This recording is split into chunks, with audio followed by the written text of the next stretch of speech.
देखो यहाँ पे कल हमारा हो गया था ये वेपर कंप्रेशन साइकिल में 4 मुख्य अंग होते हैं इसके: संपीड़क, संघनित्र, इवेपोरेटर मतलब वाष्पित्र और अवरोधन थ्रॉटलिंग। और सबका हम लोग ने अलग अलग एनालिसिस भी किया था कि किस जैसे इस प्रक्रम में, इस चक्र में कौन सा यंत्र किस तरीके से कार्य कर रहा है। जैसे हल्का सा मैं इसको इस वजह से बता रहा हूँ क्योंकि अभी सीओपी निकालने के लिए ज़रूरत पड़ेगा। जैसे संपीड़क, तो संपीड़क प्रक्रम 1 से 2 में संपीड़क का कार्य है। और संपीड़क क्या कर रहा है? संपीड़क जो है इवेपोरेटर जो है खाद्य पदार्थों से जो फ्रिज में रखा हुआ उससे उष्मा जो अवशोषित कर रही है, ठीक है, उसके उष्मा को कहाँ भेज रहा है? हाई टेम्परेचर के सराउंडिंग में भेजने का कार्य कर रहा है। तो ये चूंकि उष्मागतिकी के द्वितीय नियम का विरोध कर रहा है, तो इसके लिए हम जो है कंप्रेसर पर क्या करते हैं? कार्य करते हैं, कंप्रेसर पर कार्य करते हैं। तो कंप्रेसर पर कार्य करने के लिए कल देखिए जो हमने कंप्रेसर पे कार्य करने के लिए बताया था, तो चूंकि कंप्रेसर पर कार्य हो रहा है इसलिए यहाँ पे जो कार्य होगा वो क्या होगा? ऋणात्मक कार्य होगा, जिसके मतलब कंक्लूजन ऋणात्मक कार्य होगा, जिसके वजह से यहाँ जो कंप्रेसर पर किया गया जो कार्य है वो क्या होगा? H1 माइनस H2 न हो करके H2 माइनस H1 होगा। ठीक, ये कैसे बताया, कैसे हुआ, ये मैंने बताया था। ये स्टडी फ्लो एनर्जी इक्वेशन की बदौलत है। यहाँ पे जो है रुद्धोष्म प्रक्रम हो रहा है, प्रतिवर्त रुद्धोष्म प्रक्रम, इसलिए ऊष्मा 0 हो जाएगा। वैल्यू पुट किया तो W का मान आ गया H1 माइनस H2। चूँकि संपीड़क पर कार्य हो रहा है इसलिए ऋणात्मक कार्य होगा, तो आपका संपीड़क पर किया गया कार्य क्या होगा? H2 minus H1। उसके बाद संघनित्र, तो संघनित्र में क्या हो रहा है? संघनित्र के द्वारा स्थिर दाब पर ऊष्मा का क्या हो रहा है? निष्कासन हो रहा है सराउंडिंग में।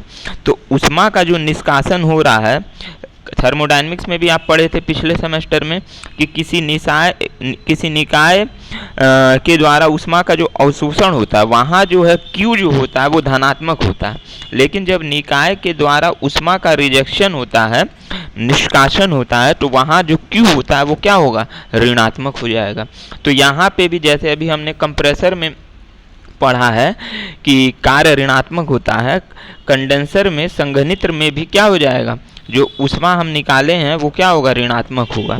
तो यहाँ Q कंडेंसर जो है वो किसके बराबर हो जाएगा? H2 माइनस H3 के, किलो जूल पर kg। फिर आपका थ्रॉटलिंग प्रोसेस, तो थ्रॉटलिंग में भी क्या होता है? चूँकि इसमें तो थ्रॉटलिंग जो प्रोसेस है, यहाँ जो है जो आपका वो गैस है उसका क्या हो रहा है? पसार हो रहा है। गैस मैंने क्यों बोला? क्योंकि वाष्प जो है कंप्रेसर में जा करके जो है उसका प्रेशर और तापमान दोनों बढ़ जा रहा है, इसके कारण उसकी अवस्था में परिवर्तन हो जा रहा है, वो गैसियस स्टेट में हो गया। लेकिन कंडेंसर में आएगा तो उसका थोड़ा सा कंडेंसेशन होगा। अब थ्रॉटलिंग में आएगा तो यहाँ पूरी तरीके से जब प्रसार होगा तो अवस्था परिवर्तन करके पुनः लिक्विड स्टेट में आ जाएगा। ठीक है, तो अवरोधन में क्या होता है? अवरोधन ये 3 से 4 प्रक्रम में हो रहा है। यहाँ पे भी हम स्टडी फ्लो एनर्जी इक्वेशन लगाएंगे। अवरोधन थ्रॉटलिंग में आपने थर्मोडायनेमिक्स में पढ़ा था, इसमें न तो ऊष्मा का स्थानांतरण होता है और न ही किसी तरह का कार्य होता है। तो यहाँ Q और W के जगह 0 0 पुट कर देंगे तो आपका जो फाइनल कंक्लूजन होगा वो H3 = H4। और हम जानते हैं थ्रॉटलिंग को हम और किस नाम से जानते हैं? सम एंथैल्पी या आइसेंथैल्पी प्रोसेस, जहाँ पे एंथैल्पी क्या होता है? कांस्टेंट होता है। तो यहाँ देखो चूंकि प्रक्रम 3 से 4 पे हो रहा है तो बिंदु 3 का जो एंथैल्पी है बिंदु 4 के एंथैल्पी के बराबर है। इसका मतलब क्या हो गया? ये आइसेंथैल्पिक प्रोसेस है। यहाँ तक हो गया। अब वाष्पित्र इवेपोरेटर जो प्रक्रम 4 से 1 में हो रहा है। अब वाष्पित्र में क्या होता है? यहाँ पे भी कार्य को नगण्य मान लेते हैं। क्यों? क्योंकि इवेपोरेटर का काम क्या है? ये जो है खाद्य पदार्थों से ऊष्मा अवशोषण कर रहा है स्थिर दाब पर, और कुछ नहीं कर रहा है। इसका मतलब यहाँ कार्य नगण्य हो गया और ऊष्मा का अवशोषण हो रहा है। इसलिए अभी मैंने बताया था संघनित्र में जब ऊष्मा सराउंडिंग में निष्कासन जब होता है तो ऊष्मा का मान नेगेटिव होता है, लेकिन जब निकाय के द्वारा ऊष्मा का अवशोषण होता है तो ऊष्मा क्या होता है, धनात्मक होता है। तो यहाँ पे ऊष्मा धनात्मक होगा, कार्य की वैल्यू 0 पुट कर दो, तो यहाँ पे जो ऊष्मा आएगा इवेपोरेटर का वो आ जाएगा H1 minus H4 kilo joule पर किलोग्राम। अच्छा, अब ये यहाँ तक तो क्लियर था कल। अब इम्पॉर्टेंट है COP निकालने के लिए। जैसे COP निष्पादन गुणांक का आपका मेन फॉर्मूला क्या होता है, प्रशीतन प्रभाव बटे किया गया कार्य। और प्रशीतन प्रभाव हम किसको कहते हैं, जो ऊष्मा अवशोषित की जाती है इवेपोरेटर के द्वारा। फिर से देखिए, COP जो निष्पादन गुणांक है उसका फॉर्मूला क्या होता है, दिखा दे रहे हैं। निष्पादन गुणांक का फॉर्मूला क्या होता है, COP का फॉर्मूला क्या होता है, प्रशीतन प्रभाव बटे किया गया कार्य। और प्रशीतन प्रभाव क्या होता है, ऊष्मा का अवशोषण। और ऊष्मा का अवशोषण इन चारों यंत्रों में किस में हो रहा है, इवेपोरेटर के द्वारा हो रहा है ऊष्मा का अवशोषण। ठीक, तो ऊष्मा का अवशोषण और किया गया कार्य, इन चारों यंत्रों में किस में कार्य किया जा रहा है, इस पे कंप्रेसर पर कार्य किया जा रहा है। तो याद रखिएगा, फिर से यहाँ पे देख लीजिए कंप्रेसर पर कार्य किया जा रहा है, बस यहीं पे कार्य हो रहा है। बाकी कंडेंसर के द्वारा ऊष्मा का रिजेक्शन हो रहा है, निष्कासन हो रहा है। अवरोधन तो आइसेंथैल्पिक प्रोसेस है, यहाँ तो एंथैल्पी बराबर हो गई दोनों बिंदुओं की। और इवेपोरेटर में ऊष्मा का अवशोषण हो रहा है। तो कार्य केवल एक ही जगह हो रहा है, वो है संपीडक में, कंप्रेसर में। और ऊष्मा का जो प्रशीतन प्रभाव है वो ऊष्मा के अवशोषण के बराबर होता है। और ऊष्मा का अवशोषण कहाँ हो रहा है, वाष्पित्र में, इवेपोरेटर में हो रहा है। तो बस अब देखिए COP, तो जब हम COP निकालेंगे तो ये फॉर्मूला लगा दिए, प्रशीतन प्रभाव बटे किया गया कार्य। प्रशीतन प्रभाव मतलब रेफ्रिजरेटर में इवेपोरेटर के द्वारा अवशोषित की गई ऊष्मा, और किया गया कार्य का मतलब जो है यहाँ पे वो क्या कहते हैं, संपीडक द्वारा किया गया, संपीडक पर किया गया कार्य। तो ऊष्मा अवशोषण अभी में हमारा कितना आया है, ऊष्मा अवशोषण हमारा देखो यहाँ पे कितना आया है, H1 माइनस H4। तो ऊष्मा अवशोषण के ऊष्मा का अवशोषण है H1 माइनस H4, और कंप्रेसर पर किया गया कार्य कितना है, H2 माइनस H1। ठीक है, तो ये दोनों वैल्यू हम यहाँ पे पुट कर देंगे। तो देखिए अवशोषण, ऊष्मा का जो अवशोषण हो रहा है, ऊष्मा के अवशोषण की जगह हमने क्या पुट कर दिया, H1 माइनस H4 पुट कर दिया। और किया गया कार्य मतलब संपीडक पर किया गया कार्य की वैल्यू क्या होगा, H2 माइनस H1। क्लियर है। तो आपका COP का फॉर्मूला आ जाएगा H1 माइनस H4 बटे H2 माइनस H1। अब यहाँ एक चीज़ और है, अब यहाँ देखो मैंने दोबारा लिखा या COP करके फिर लिखा H1 माइनस H3। तो H4 की जगह H3 क्यों लिखा है, क्योंकि अवरोधन प्रक्रिया की ओर चलते हैं। अवरोधन में क्या है, H4 इक्वल टू H3 है, ये दोनों आपस में बराबर है। इस वजह से हम H4 की जगह H3 लगा सकते हैं। H1 माइनस H3 बटे H2 माइनस H1, यहाँ पे मैंने लिख भी दिया है H3 minus H3 equal to H4। तो H4 के जगह हम H3 पुट कर सकते हैं। अब कहोगे कि सर इन दोनों में मेन फार्मूला कौन है, तो मेन फार्मूला आपका नीचे वाला है, लास्ट वाला, COP equal to H1 minus H3 upon H2 minus H1। कहोगे क्यों सर, जब दोनों बराबर है तो मेन क्यों है, तो मेन इस वजह से है, देखो इस वाले उसमें, अच्छा अभी मैं बता रहा हूँ क्यों मेन है। इसके बाद अभी जो मैं अगला PDF अभी इसमें शेयर करूँगा उसमें मैं बता दूँगा। तो यहाँ तक क्लियर हो गया, फॉर्मूला दोनों है, लेकिन जो लास्ट वाला फॉर्मूला है जिसमें H1 माइनस H3 है वो ज़्यादा हेल्पफुल रहेगा। क्यों, क्योंकि H3 का मान हम आसानी से स्टीम टेबल या मोरियर चार्ट द्वारा निकाल सकते हैं एज़ कम्पेयर टू H4। अब कैसे निकालेंगे अभी इसके बाद जो मैं PDF शेयर करूंगा तो मैं आपको बता रहा हूं उसमें। अब देखो नीचे मैंने क्या लिखा है, ये बड़ा इम्पोर्टेंट है, इस पॉइंट को दिमाग में रखिए, याद कर लीजिए। कह रहा है चूंकि वाष्प संपीड़क चक्र में हम अवरोधन मतलब थ्रॉटलिंग प्रोसेस का प्रयोग करते हैं और यह एक अप्रतिवर्त मतलब इरिवर्सिबल, कायदे से ये अप्रतिवर्त हाईली इरिवर्सिबल है, ठीक है, बहुत ज़्यादा इरिवर्सिबल प्रोसेस होता है, हाईली अप्रतिवर्त इरिवर्सिबल प्रक्रम है। कौन सा प्रक्रम इरिवर्सिबल है? अवरोधन का प्रक्रम इरिवर्सिबल है। अतः यह पूरा चक्र भी क्या कहलाएगा? यह पूरा चक्र जो है वेपर कंप्रेशन साइकिल या वाष्प संपीड़क चक्र, यह पूरा चक्र भी क्या होगा? इरिवर्सिबल होगा। मतलब इस पूरे चक्र में 4 प्रक्रम हुए। पहला आपका जो है इवेपोरेटर में, पहला कंप्रेसर में, दूसरा कंडेंसर में, तीसरा आपका अवरोधन में और चौथा इवेपोरेटर में। ये 4 प्रक्रम हो रहे हैं, 1 से 2, 2 से 3, 3 से 4 और 4 से 1 पुनः। तो ये चक्र में एक जो थ्रॉटलिंग वाला प्रोसेस है जो प्रक्रम 3 से 4 पर हो रहा है, यहाँ पे क्या हो रहा है? ये चूंकि इरिवर्सिबल प्रोसेस है और प्रक्रम इस साइकिल में एक प्रोसेस इरिवर्सिबल होने के कारण ये पूरा चक्र ही, ये पूरा साइकिल ही क्या कहलाएगा? इरिवर्सिबल कहलाएगा। तो अगर आपसे कोई ये क्वेश्चन पूछ रहा है कि वेपर कंप्रेसर साइकिल चक्र क्या होता है, मतलब इरिवर्सिबल होता है या रिवर्सिबल होता है, तो आप कहेंगे इरिवर्सिबल होता है। पूछेगा क्यों? क्यों बता दीजिएगा कि हमने यहाँ पे थ्रॉटलिंग वाल्व का यूज़ किया है और थ्रॉटलिंग जो होता है, जहाँ पे हम थ्रॉटलिंग यूज़ करते हैं, तो थ्रॉटलिंग का जो प्रक्रम होता है वो हाईली इरिवर्सिबल या हाईली अप्रतिवर्त होता है। तो चूंकि एक प्रक्रम इरिवर्सिबल है, इस कारण ये पूरा चक्र भी क्या होगा? इरिवर्सिबल प्रक्रम होगा। ये याद रखिएगा, बड़ा इंपॉर्टेंट पॉइंट था ये। ठीक, तो उम्मीद है कि ये पॉइंट आपको जो है सीओपी और ये जो चारों मैंने अभी तक निकाला है ये क्लियर हो गया होगा। चारों अंग जो इस चक्र में जो 4 मुख्य अंग हैं, इनका अलग अलग एनालिसिस क्या क्या इन यंत्रों में हो रहा है, इन अंग में, मतलब इन अंगों के द्वारा क्या क्या कार्य किया जा रहा है, कैसे किया जा रहा है, और इसके हेल्प से हमने वेपर कंप्रेसर साइकिल का सीओपी निकाल लिया। ठीक है, इसका यूज आपका न्यूमेरिकल में पड़ेगा। अब इसके आगे बढ़ते हैं। 2 मिनट रुकिए।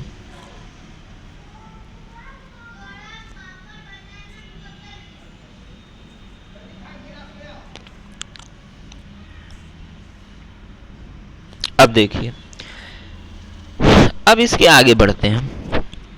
इसके आगे आपको 2 पॉइंट, ये पहला तो दिया हुआ था शक्ति और शक्ति इनपुट, पावर इनपुट निकालने के लिए। ये एक्चुअल में बुक में ऐसे करके नहीं दिया है, एशियन वाले में। जैसे हमने अभी तक जो है सीओपी निकाला है या अलग अलग जो इसके प्रमुख अंग हैं इस चक्र में, सबका जो एनालिसिस किया है, तो आपके बुक में, एशियन के बुक में, मेरे पास जो अभी एशियन है मैं उसकी बात कर रहा हूँ। बाकी अब भारत, भारतीय और इनमें क्या दिया ये मुझे नहीं पता। एशियन में क्या किया है, शुरू में ही जो है ये एम ले लिया है। एम क्या है? एम को कहते हैं mass flow rate of refrigerant. अभी मैं समझा दे रहा हूँ क्या होता है। तो इसमें अलग से, जैसे मैंने यहाँ शक्ति पावर इनपुट के बारे में निकालना बताया है, ये इस बुक में जो है पहले से इसको इंक्लूडेड करके चल रहा है, तो उससे कंफ्यूज होने की ज़रूरत नहीं है। इस चीज़ को समझ लीजिए, तो अगर बुक जिसके पास होगा वो आप समझ लेंगे। मेनली यहाँ पे है। अब देखिए, शक्ति, जैसे अभी तक हमने पहले चैप्टर में न्यूमेरिकल बताया था, तो उसमें बहुत सारे न्यूमेरिकल में आ रहा था ना कि चक्र को चलाने के लिए कितने अश्व शक्ति की रिक्वायरमेंट होगी, कितना अश्व शक्ति चाहिए, तो वहाँ हम कन्वर्ट करते थे। तो यहाँ पे मैंने क्या किया, उस चीज़ को अलग से भी एक फॉर्मूले उस पर बता दिया है, शक्ति या पावर इनपुट निकालने के लिए। तो हमने क्या किया, अब इसको निकालने के लिए मैंने लिखा यदि एम क्या है, निश्चित समय ब्रैकेट में लिखा, मान लो 1 सेकंड, निश्चित समय 1 सेकंड में प्रवाह होने वाला, निश्चित सेकंड जो कि 1 सेकंड है, निश्चित समय जो कि 1 सेकंड है में प्रवाह होने वाला प्रशीतक रेफ्रिजरेंट का द्रव्यमान क्या है? फिर से देखिए, निश्चित समय जिसको मैंने 1 सेकंड माना है में प्रवाह होने वाला प्रशीतक का द्रव्यमान, ठीक है, जिसको इंग्लिश में हम कहेंगे mass flow rate of refrigerant, mass flow rate of refrigerant. और इसका यूनिट क्या हो जाएगा, क्योंकि द्रव्यमान है और निश्चित समय में 1 सेकंड, तो इसका यूनिट होगा किलोग्राम पर सेकंड, क्या होगा, देखो लास्ट में मैंने लिख दिया किलोग्राम पर सेकेंड। तो अब चूंकि इस चक्र में केवल कंप्रेसर पर ही कार्य हो रहा है, बाकी में तो अरे अवरोधन में तो एंथैल्पी आइसेंथैल्पिक प्रोसेस दिखा दिया है, शो किया है, वाष्पित ऊष्मा का अवशोषण कर रहा है और संघनित ऊष्मा का निष्कासन कर रहा है। तो केवल जो है जो संपीड़क है, संपीड़क पर ही कार्य हो रहा है। तो W अब हमने यहाँ लिखा W, हम जानते हैं W equal to H2 minus H1। तो यहाँ W क्या है, संपीड़क पर किया गया कार्य, यही था ना फॉर्मूला H2 माइनस H1। तो W equal to H2 minus H1, और हम जानते हैं कार्य करने की दर को ही क्या कहते हैं, शक्ति कहते हैं या सामर्थ्य कहते हैं। तो ये जो P है, P क्या है, शक्ति है, पावर। तो पावर के लिए हमने क्या किया, क्योंकि मास फ्लो रेट द्रव्यमान पर सेकंड ले लिया है, तो यहाँ पे बस हम केवल मल्टीप्लाई कर देंगे m से। तो जब हम P इक्वल टू लिखेंगे पावर इनपुट, तो यहाँ पे क्या हो जाएगा, m से मल्टीप्लाई कर देंगे कार्य में। तो यहाँ यहाँ थोड़ा सा कंफ्यूजन होगा आप लोग को। अब कहोगे कि सर आपने अभी पावर शक्ति का डिफिनेशन बताया, कार्य करने की दर को कहते हैं, मतलब कितने सेकंड में, मतलब एक निश्चित समय में कितना कार्य हो रहा है, वो क्या हो जाएगा, उस मशीन या कोई उस निकाय का क्या होगा, शक्ति कहलाएगी, सामर्थ्य कहलाएगी। तो यहाँ कार्य हमको पता है और हमने क्या ले लिया, मास ले लिया। चूंकि इस साइकिल में जो रेफ्रिजरेंट प्रवाह कर रहा है, तो रेफ्रिजरेंट का कुछ मास अपना होगा ना प्रशीतक का, वैसे तो प्रवाह कर नहीं रहा, और एक सेकंड में वो कितना प्रवाह कर रहा है उसको हम कहेंगे mass flow rate of refrigerant, जो कि हमने m अभी लिया है, ठीक है, एक सेकंड में। तो यहाँ पे जो प्रवाह हो रहा है, जैसे कार्य करने की दर, तो जो यहाँ पे कार्य करने की दर, या इसको कहेंगे एक निश्चित समय में किसी वस्तु या किसी निकाय के द्वारा किया गया कार्य को हम सामर्थ्य कहते हैं। तो कार्य तो हमको पता चल गया, और इस कार्य को करने के लिए जो हम प्रतितक यूज कर रहे हैं, वो एक सेकंड में कितना फ्लो कर रहा है उसका द्रव्यमान।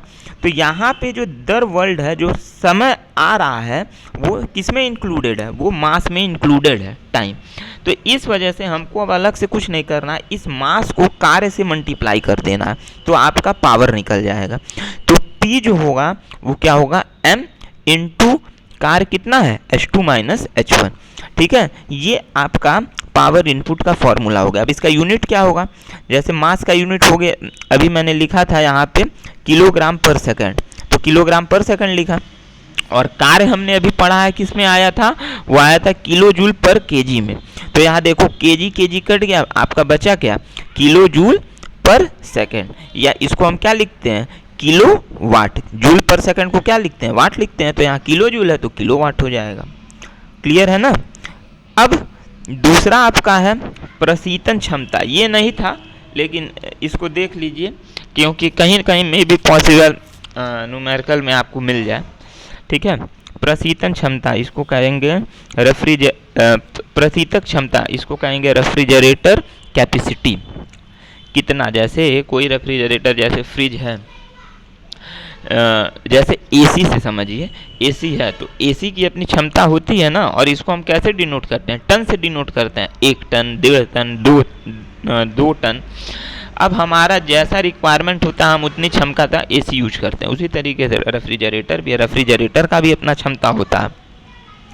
कोई जैसे मान लीजिए रेफ्रिजरेटर काफ़ी पुराना हो गया है, तो उसकी क्षमता धीरे धीरे क्या हो रही है, कम हो रही है, अब वो उतना जो है फ्रिक्वेंटली वर्क नहीं कर रहा है। लेकिन जब नया होता है रेफ्रिजरेटर तब बहुत उसकी क्षमता होती है, किसी भी नए सामान की क्षमता होती है शुरू में, नए में। तो अब ये जो क्षमता है इसको हम कैसे निकालते हैं, तो चूंकि हम किसकी क्षमता निकाल रहे हैं, रेफ्रिजरेटर की क्षमता निकाल रहे हैं। तो रेफ्रिजरेटर की ये चीज़ मैंने स्टार्टिंग में पहले चैप्टर में भी बताया था, जब क्षमता प्रशीतक क्षमता एक हेडिंग था, टॉपिक। तो मैंने ये कहा था कि प्रशीतक की क्षमता हम कैसे निकालते हैं, कि हम देखेंगे कि प्रशीतक जो है कितना ठंडा कर रहा है।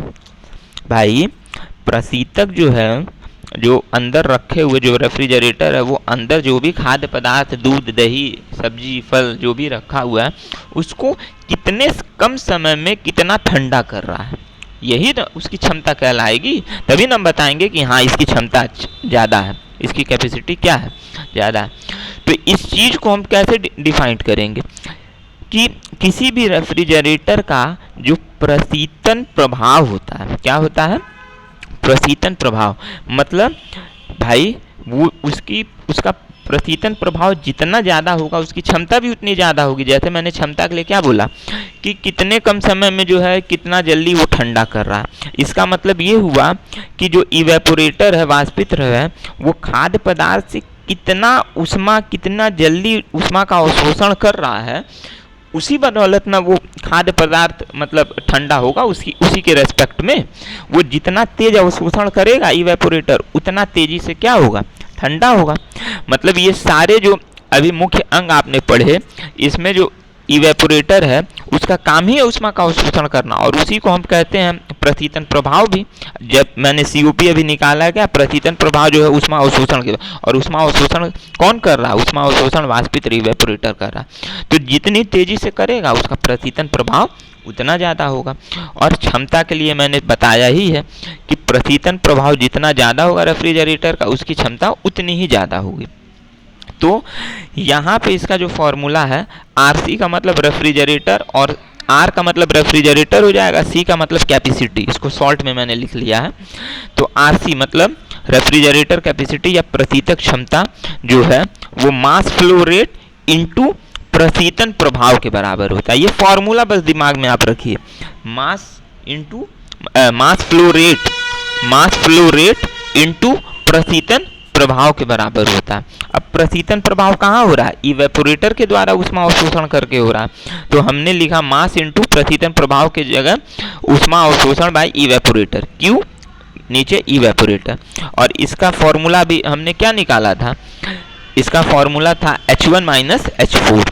तो आपका रेफ्रिजरेटर की जो कैपेसिटी है वो mass flow rate into H1 minus H4, और इसका भी यूनिट क्या होगा, किलो जूल पर सेकंड या किलो वॉट होगा। ठीक है, तो ये यहाँ तक जो है आपका बड़ा इंपॉर्टेंट था ये दोनों, तो मैंने ये बता दिया। अब आप आ जाइए जो आपके सिलेबस में है। जैसे सिलेबस में एक टॉपिक है वाष्प संपीड़न की विभिन्न दशाओं के लिए COP, मतलब संपीड़न जहाँ कंप्रेसर हो रहा है उसके विभिन्न दशाओं के लिए COP निकालना। ठीक है, संपीड़न जो प्रोसेस हो रहा है, कंप्रेशन जो प्रोसेस हो रहा है, उसकी अलग अलग कंडीशन है। टोटल 4 कंडीशन है, जिसमें से 3 कंडीशन आपको पढ़ना है। आपके सिलेबस में 4 कंडीशन है, जिसमें से 3 कंडीशन आपको पढ़ना है। अब ये कंडीशन कौन है, पहला है नम संपीड़न, मतलब वेट कंप्रेशन के लिए। दूसरा है सूक्ष्म संपीड़न, ड्राई कंप्रेशन के लिए। तीसरा है आपका अतितप्त संपीड़न, जिसको हम कहते हैं सुपर हीटेड कंप्रेशन के लिए। और एक लास्ट होता है, उसको कहते हैं, क्या कहते हैं, सब कूलिंग कंप्रेसर। सब कूलिंग कंप्रेसर, इसको हिंदी में, रुक जाइए, हिंदी में अवशीतन कहते हैं। क्या कहते हैं, अवशीतन। इसको मैंने अभी नहीं लिखा है, मैंने अभी केवल 3 टॉपिक था, तो 3 ही, इसको भी मैं बताऊंगा मैं सब कूलिंग भी, क्योंकि इसके बाद एक टॉपिक सब कूलिंग पे भी है। तो ये सब कूलिंग क्लियर रहेगा तो मतलब वो चीज़ समझने में आपको आसानी होगा। ठीक है, अभी तो फिलहाल मैंने ये 3 लिखा है। अब इसमें होता क्या है आप पहले देख लीजिए बेसिक चीज़। अब जैसे पहले इसको मैंने डिफिनेशन नहीं लिखा है, इस चीज़ को मैं बता दे रहा हूँ।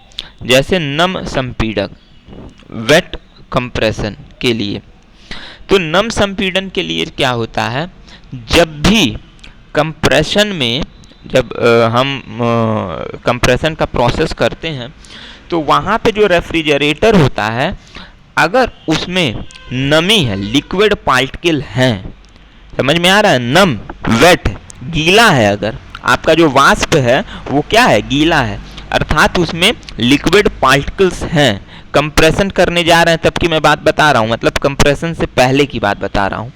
कंप्रेस हो गया तब की बात नहीं बता रहा हूँ, कंप्रेशन से पहले की मैं बात बता रहा हूँ। मतलब मान लीजिए ये जो बिंदु 1 आप दिख रहे हैं, तो यहाँ पे भी कंप्रेसर हुआ नहीं ना है, कंप्रेशन का तो प्रोसेस 1 से 2 इस दौरान होगा। तो बिंदु 1 पर जो आपका हम रेफ्रिजरेंट यूज कर रहे हैं, प्रशीतक यूज कर रहे हैं, वो क्या होना चाहिए, गीला, वेट होना चाहिए, अर्थात उसमें नमी होनी चाहिए, अर्थात लिक्विड पार्टिकल उसके अंदर होने चाहिए। तो जब लिक्विड पार्टिकल्स होंगे रेफ्रिजरेंट में, तो वहाँ पे जो प्रोसेस होगा वो आपका होगा नम संपीड़क। अभी मैं डिफिनेशन बता रहा हूँ केवल। दूसरा आपका सूक्ष्म संपीड़क, ड्राई संपीड़न। अब इसका मतलब क्या है कि कंप्रेशन से पहले जो आपका रेफ्रिजरेशन है वो क्या है, अब ड्राई हो गया है। अब अर्थात उसमें किसी भी तरीके के लिक्विड पार्टिकल नहीं रह गए हैं। अभी तक क्या था, लिक्विड पार्टिकल थे, लेकिन यहाँ पे क्या है, अब लिक्विड पार्टिकल नहीं रह गए हैं। तो जब लिक्विड पार्टिकल नहीं रह गए हैं रेफ्रिजरेंट में, प्रशीतक में, तो यहाँ पे जो संपीड़क होगा वो सूक्ष्म संपीड़क कहलाएगा। ठीक। और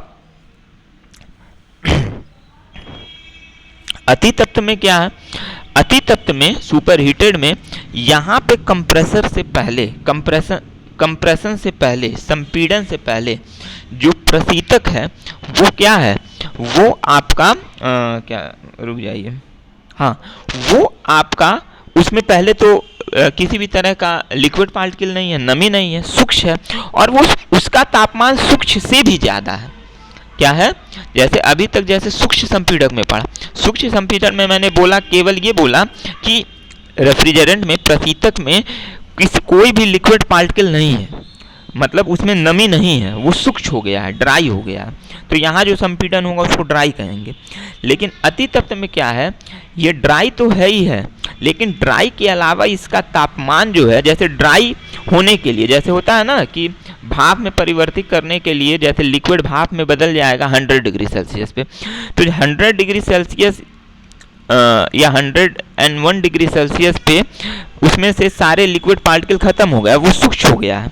लेकिन अगर हम 110 या 115 डिग्री सेल्सियस पे ले जाएं, तो ड्राई तो पहले ही वो हो गया था, लेकिन उसके साथ साथ उसका तापमान क्या हो गया, बढ़ गया है। तो यहाँ पे भी कुछ वही कंडीशन है। अतितप्त में क्या है, सूखा तो है ही है, रेफ्रिजरेंट आपका सूखा है, मतलब क्या कहते हैं, ड्राई है, लेकिन ड्राई के साथ साथ इसका तापमान क्या है, अतितप्त है, मतलब काफ़ी, मतलब उसका तापमान जो है अधिक है, नॉर्मल से जो ड्राई टेम्परेचर होता है उससे क्या है, काफ़ी अधिक है।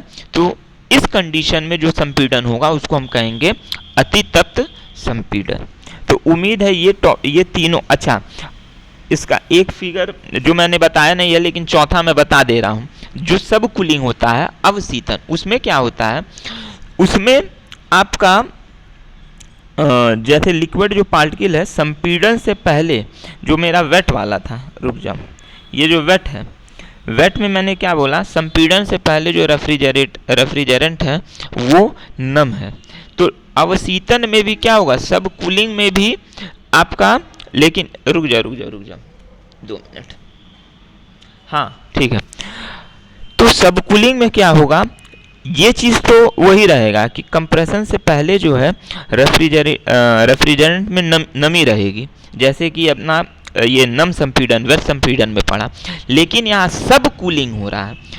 कूलिंग कहाँ होता है, कंडेंसर में होता है। कूलिंग कहाँ हो रहा है, कंडेंसर में हो रहा है। वहीं पे ना कांस्टेंट प्रेशर हीट एडिशन होता है, sorry constant pressure heat rejection होता है, निष्कासन होता है। तो वहाँ पे क्या हो रहा है, कूलिंग हो रही है। तो सब कूलिंग में क्या, चूंकि यहाँ अवशीतन हो रहा है, सब कूलिंग हो रहा है, तो यहाँ पे कंप्रेस तो हो गया ये नम रेफ्रिजरेटर, लेकिन दोबारा जब इसकी कूलिंग होगी तो ये क्या होगा, ये जितने जैसे जिस पॉइंट तक इसकी कूलिंग होनी चाहिए, बाकी जो, जैसे बाकी अवस्था में जो प्रशीतक है, जैसे यहाँ पे देखिए इस फिगर में कि 2 से 3 में क्या हो रहा है, कूलिंग हो रहा है, कूलिंग हो रहा है ना। देखिए यहाँ पे 2 से 3 में क्या हो रहा है, कूलिंग हो रहा है।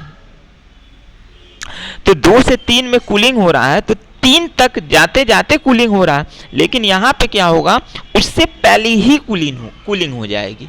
तो यही हो जाता है। अब अवशीतलन या सब कूलिंग इसको कहते हैं, या अंडर कूलिंग भी इसका नाम है एक। ठीक है, तो याद ये दिमाग में रखिएगा कि यहाँ पे मैं इसका एक परिभाषा बता दे रहा हूँ। 2 मिनट रुकिए।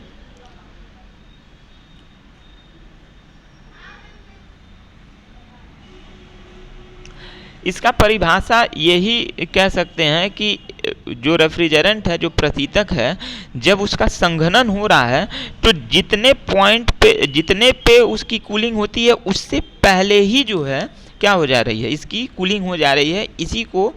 इसी कारण इसका नाम पड़ गया अवशीतलन या सब कूलिंग। मतलब जिस तापमान पे इसकी कूलिंग है उससे पहले ही क्या हो जा रहा है, इसकी कूलिंग मतलब इसकी कूलिंग हो जा रही है।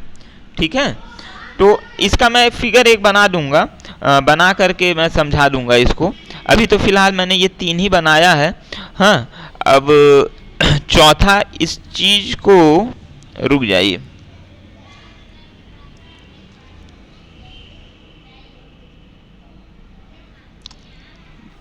टाइम भी आपका लगभग ख़त्म ही हो गया है। हालांकि इसमें ज़्यादा है नहीं, सब में COP समान आएगा, लेकिन मैं सोच रहा हूँ अभी तुरंत क्लोज हो जाएगा तो इसको कल के लिए रख रहा हूँ। कल ये टॉपिक ख़त्म हो जाएगा, ये चारों जो है डिस्कस हो जाएगा, क्योंकि हमको मेनली ग्राफ समझाना है। इसमें मैंने कल ही बताया था, इसमें इम्पोर्टेंट क्या है, ग्राफ इम्पोर्टेंट है। ग्राफ समझ में आ गया तो बाकी आप देख रहे हो सारे के COP समान है, COP समान आ जाएगा। ठीक है, और इसका ग्राफ समझाना और इसका थोड़ा सा इसमें कौन बेटर है ये चीज़ समझाना, तो ये मैं कल बता दूंगा आप लोग को। ठीक है, तो आज के लिए इतना ही रहने दो ना, चलो फिर।